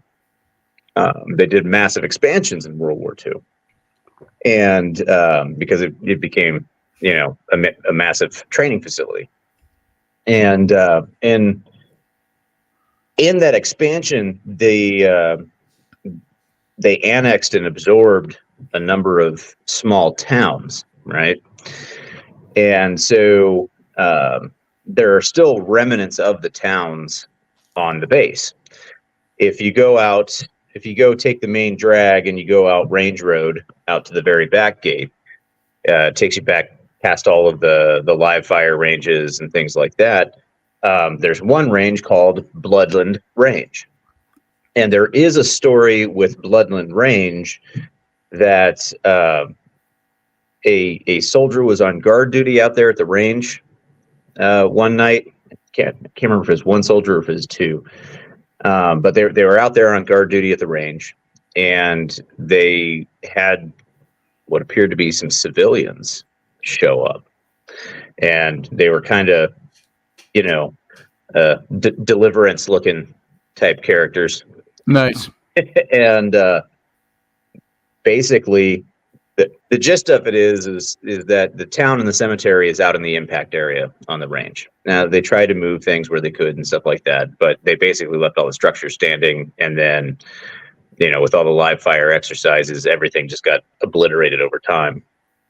But so these civilian types, looking like they walked off the set of Deliverance, show up, and one of them has the stereotypical big ceramic over the shoulder to take a swig, Oh, nice. moonshine jugs, and they forced the soldiers to drink. And force a soldier to drink. Well, you make them drink. How do you force anybody to do anything? We'll rough you up, that kind of thing. They made them join into drinking, and it was, the people it wasn't anybody that anyone had ever seen, didn't fit any current day physical descriptions, etc. And basically chain of command folks showed up, next morning for, relief of guard and whatnot. And these guys were still sauced. And, there was no jugs, there were no bottles, there were no any sort of evidence around to show that they were brought a bunch of booze on duty. And the guys were very, very adamant that hey, we didn't bring anything out here. We didn't come out here to do this. And the best they could figure is that it was probably, the ghosts of residents of Bloodland. Interesting. Yeah, Morgan, ask about that. It's a little bit more of an eclectic story. There's probably not a whole lot of people that really remember that one. I heard it in passing and then saw something about it on the internet when I was searching around just for hauntings through Missouri, and that one popped up, and I can't remember the page. It was a page of just 140 some odd listings of various haunted places. And but yeah, it's just stuff like that. But there are a lot of installations where you do see stuff and hear stuff. So if you go out to Okinawa, on Kadena,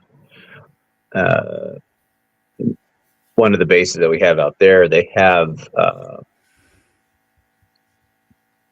basically some places where, like, you know, Japanese people hid during the attacks and various things like that, like structures, almost like, you know, sewers or bunkers or things like that. And so you hear about stuff out at Kadena, on Okinawa. There's stuff that pops up in Hawaii all the time out there. There's another one. I can't remember if it's like out at Anderson on Guam or if it's on Hawaii. But the basically, angry spirit haunting and some of the on-base housing that's more of like the field grade officer housing. And it's like really old, well maintained, kind of, trying to think of how to describe some of this stuff. It's not exactly plantation like, but it kind of is, has the covered porches with pillars kind of thing. But yeah, you get angry haunting stuff out there.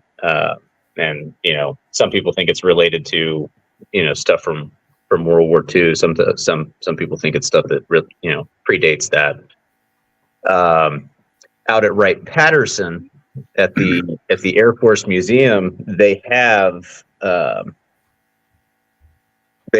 parts. They don't have the whole plane. They have like a engine, and they have a propeller and I think a propeller blade and some other bits and pieces of the Lady Be Good.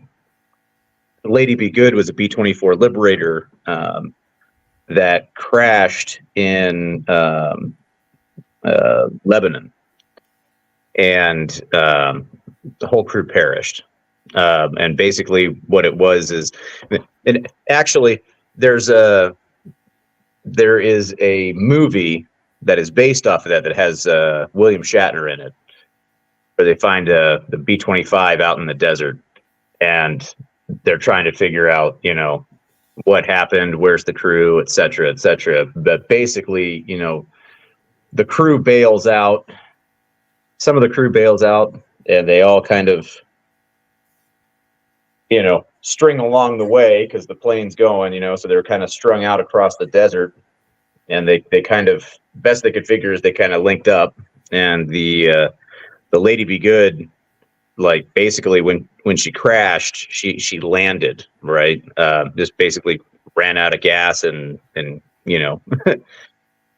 slowly dropped in altitude because of losing airspeed, and it really turned into a landing rather than just nosing straight in. Yeah.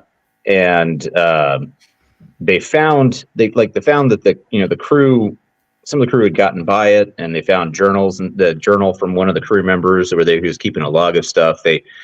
Crew members linked up, and they were all like, "Hey, we got to get to this place. We're going to go ahead and we're going to hoof it."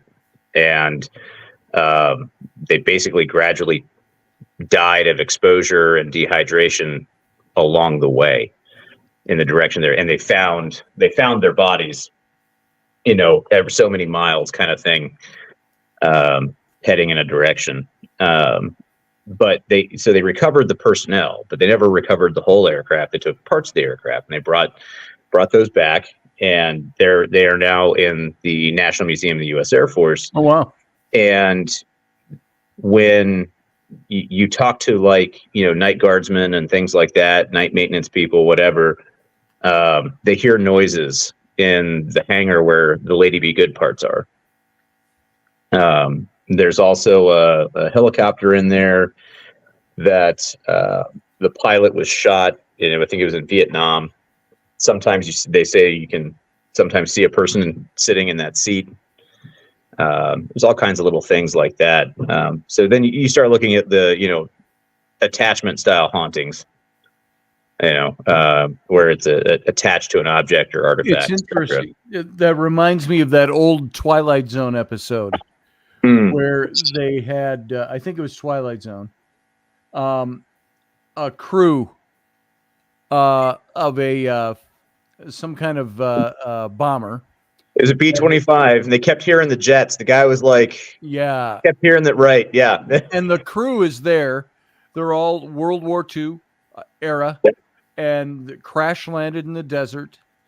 And they'd play, baseball. They had a bat and a ball, and they're just kind of waiting around to see if they're going to get picked up or rescued. And Right. you're in the jets, like you say, and it turns out you don't know this at first, but they're all dead.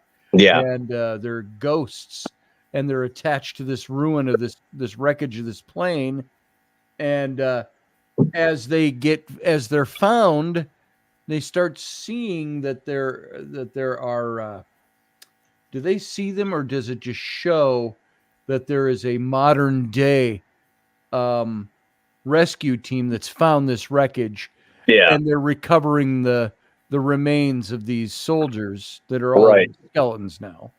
And Yeah. as they take each one up and bag them up and take them off, they disappear Mm-hmm. amongst each other as ghosts. Yeah. And the last one, he's all alone. He's all alone because Yep. his They never body is find him. under the tail of the plane. Yeah. And so they never found it because they never moved the wreckage of the plane. Right. So there he is all by himself, the final scene, and he picks up the ball and he bats it out into the desert and runs after it. And there he is. He's all alone. Yeah.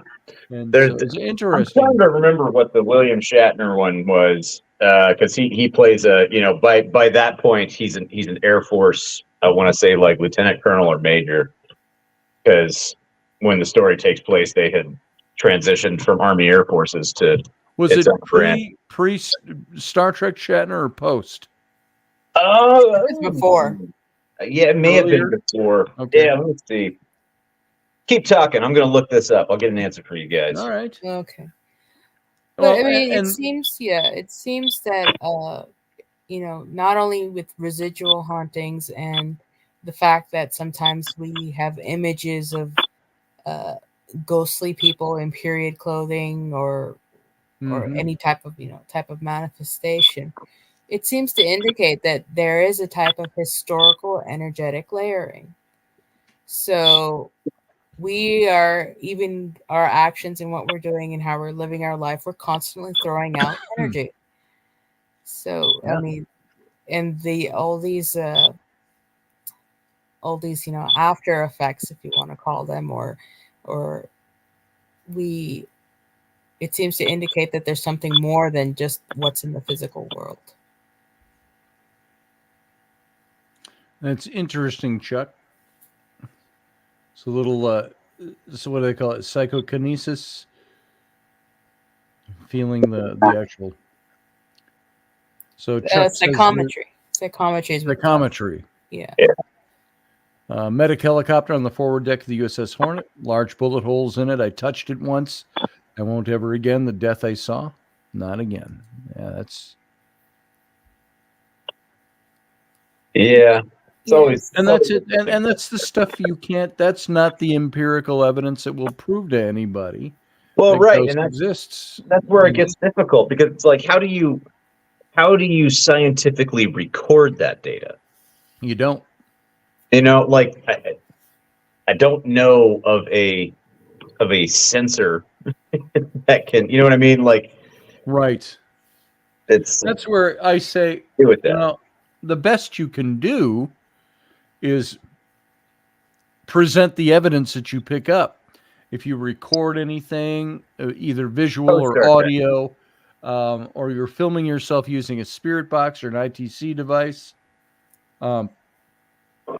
those kinds of things, like the spirit box, that's pretty astounding stuff.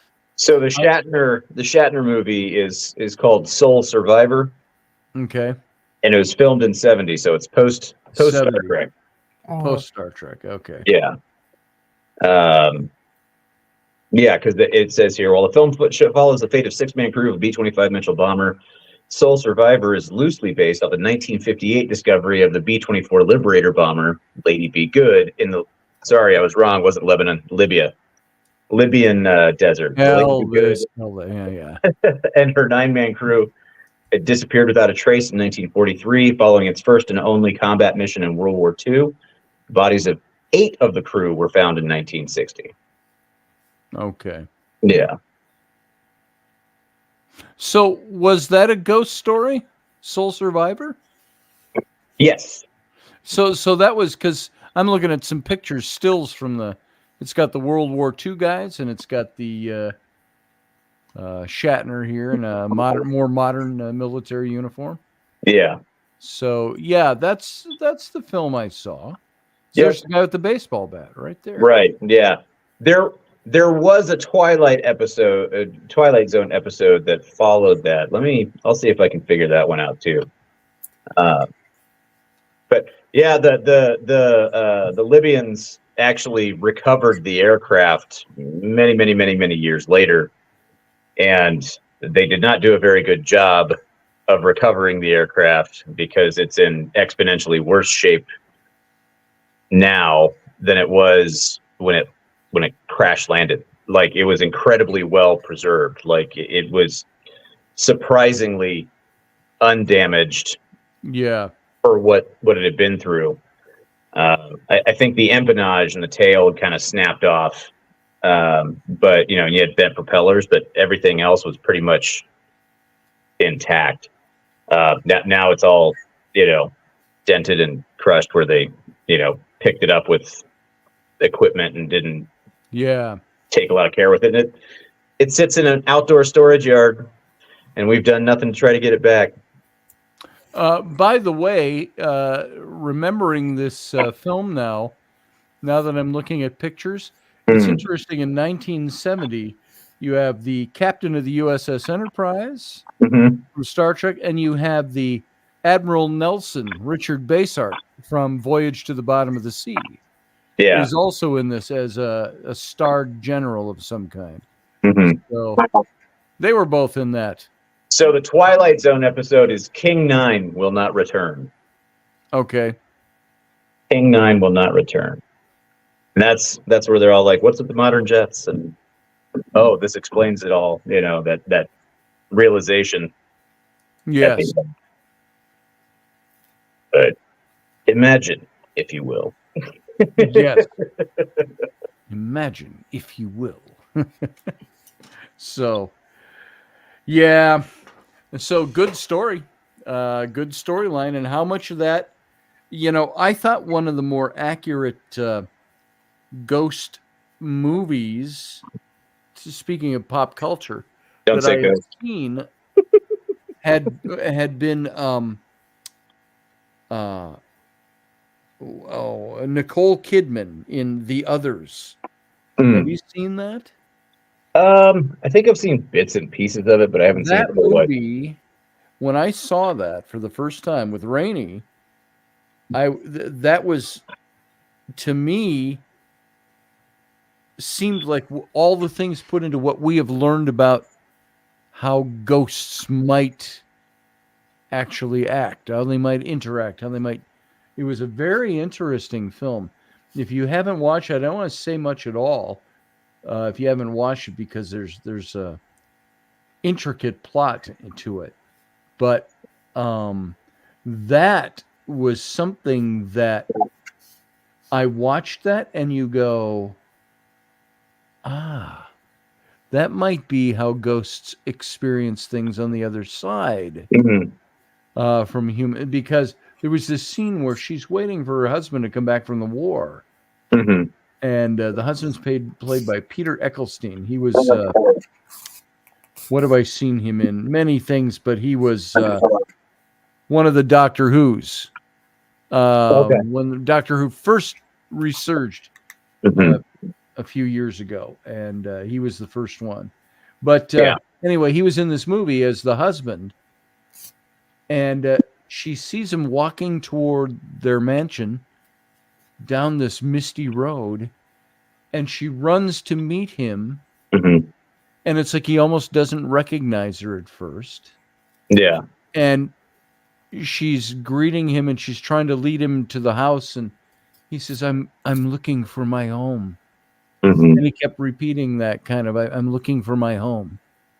And then and he ends up spending the night and all of this, and the children are there, their kids, but then in the morning he leaves, and he's got to leave again, and he leaves, and he says the same thing, I have to find my home, kind of thing. It's like he's the wandering soul, and they don't define it as that in the film, but as you're watching that, you're going, this is the ghost of her husband, Mhm. and he can't find his way home. Yeah.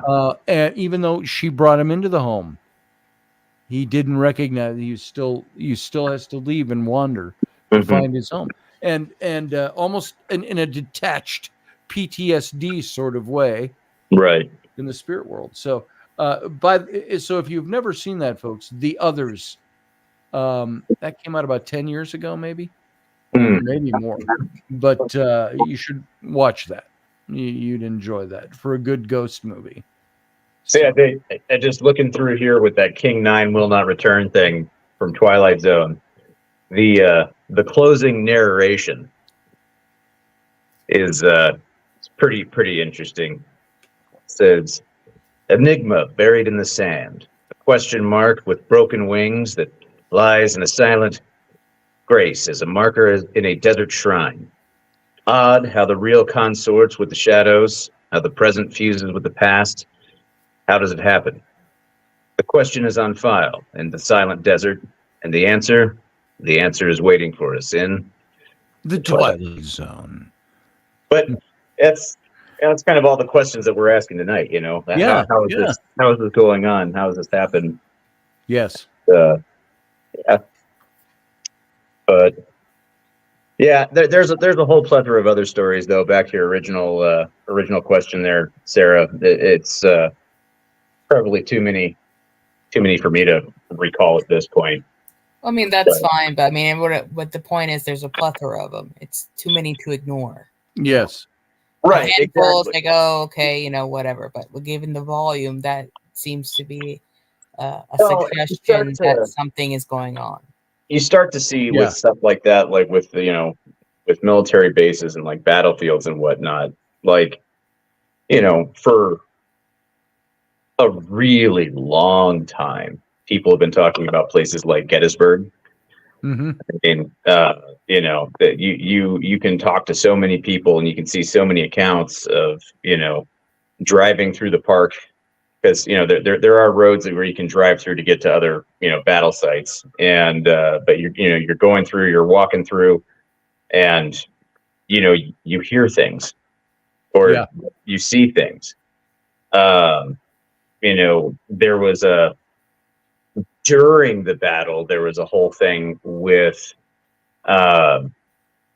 people seeing an eerie glow on the battlefield. And, and especially amongst and around the wounded and the dead.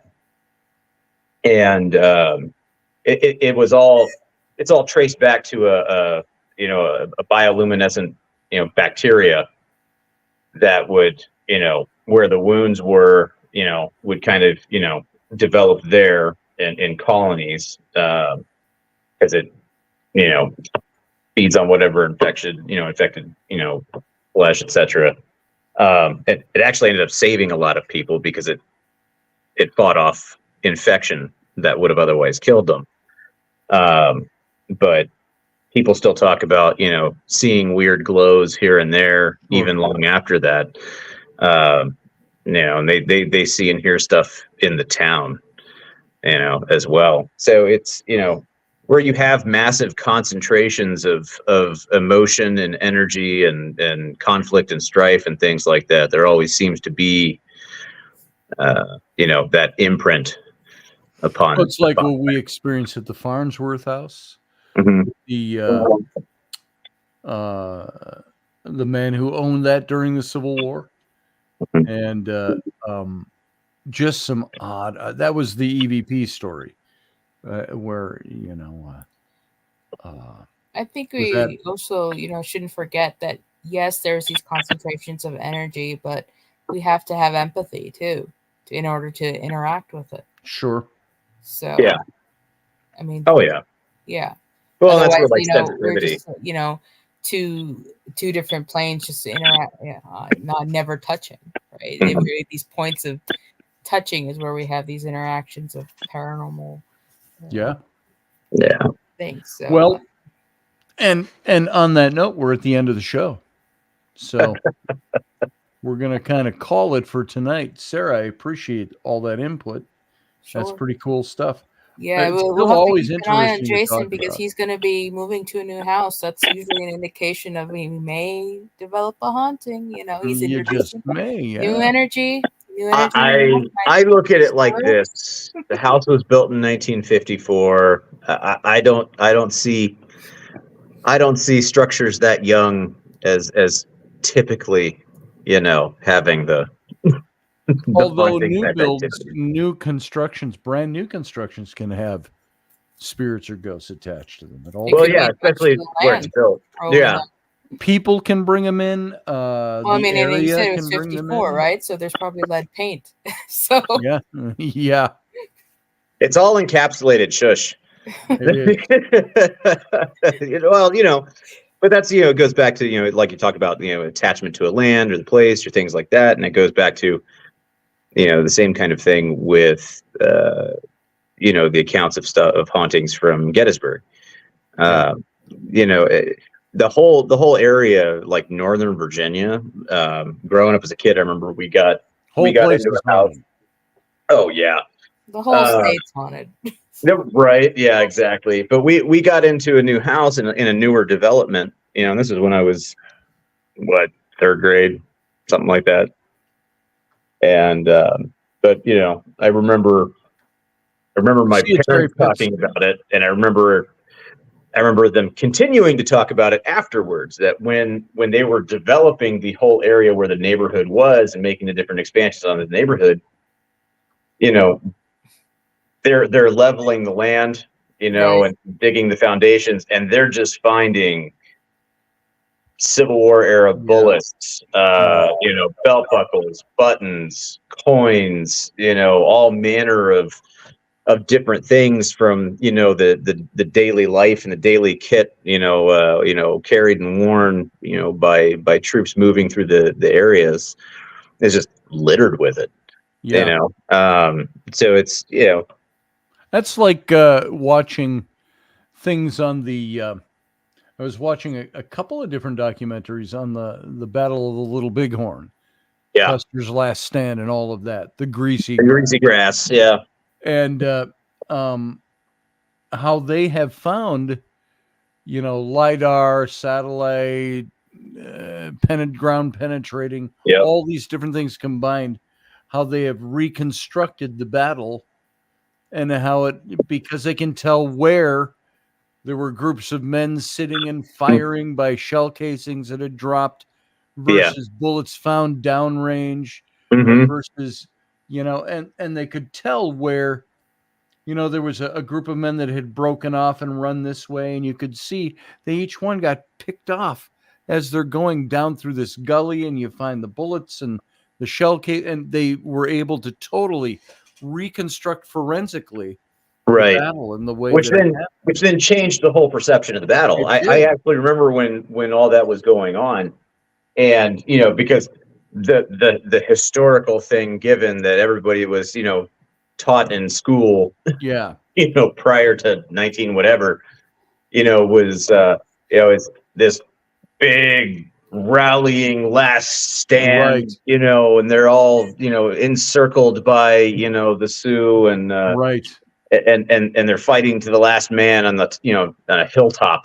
No, it was a nasty, sad, running, very gun battle. nasty, ugly, and because they show that whole battle is going up this it's not a big hill like this, it's a sweeping hillside, and the whole battle is advancing up this hillside, and they're dropping all along the way on the way up. So Well, I think they determined the final shots of the battle were made by some cavalry trooper that had managed to cross a creek and get by a tree or something like that, and was killed there.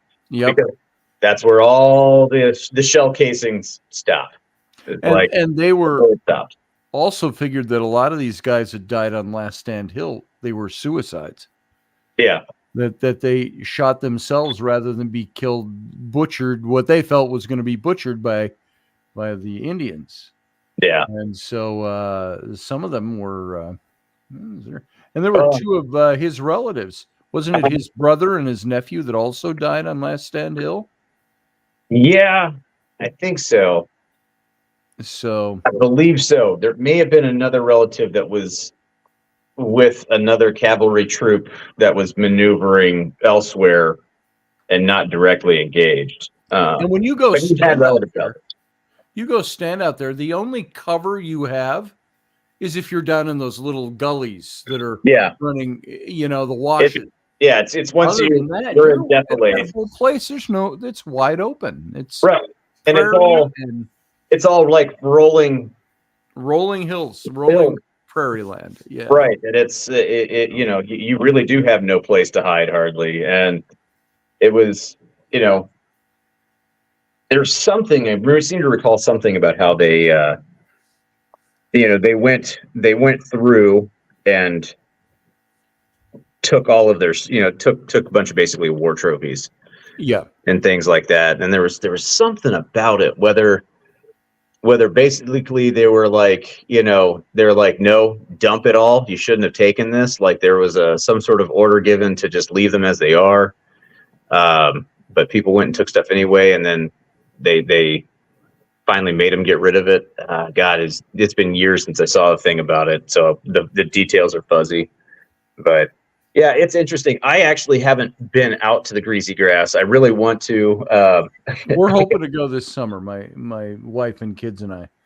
Yeah, it would be. It really is someplace on the need to see list. A buddy of mine was just out there recently, and he was like, "Hey, guess where I am?" Wow, like you suck, dude. And I'd like to go out. I know they don't allow any kind of paranormal stuff go there.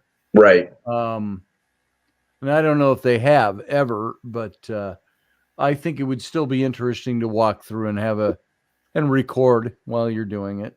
Oh yeah, no, it definitely would. Definitely. You just can't have a vigil, sit there and do your thing, but right. It would be interesting. And the other one was Wounded Knee. I want to stop there on the way. I was actually talking to Ruben Fast Horse last week, who said he would still like to get up here. He wants to go do some ritual sweat lodge type of medicine that he's hoping would have a good effect on him. And he said, if we can do that this summer, he says, I would like to meet up and maybe we can all go, to Wounded Knee and places like that. And he's got other friends out there too. So yeah, we're going to see if we can. I may have to. I've been trying to think of what all to do with my youngest when they come out for the summer. So I may have to see about. Might have to heading team out up that with way. them. Yeah, no, that could be cool. It'd be a lot of fun. Right. Well, anyway, we'll talk about that. It's now 11:10. We're going to get out of here. Sarah, thank you for being here. Sure, as no always. problem. Thanks, guys. I appreciate it. We'll see you next time. Later, Sarah. Have a good weekend. Bye. And I think she already left. So, yeah. And Jason, good to have you here. And we'll talk Good to be about here, this as always. for this summer. It might be an interesting little rendezvous to get together. No, definitely be worth trying to put together if we can. Right on.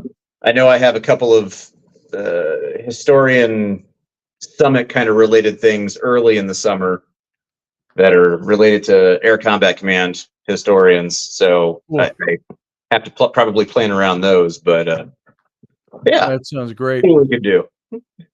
Right on. All right, brother. All right. Take it easy. Have a good weekend. See you maybe Sunday. Bye. Everybody else, thank you for being here. Thanks for being part of the show. And we will see you again on Sunday morning. And until then, live long and prosper.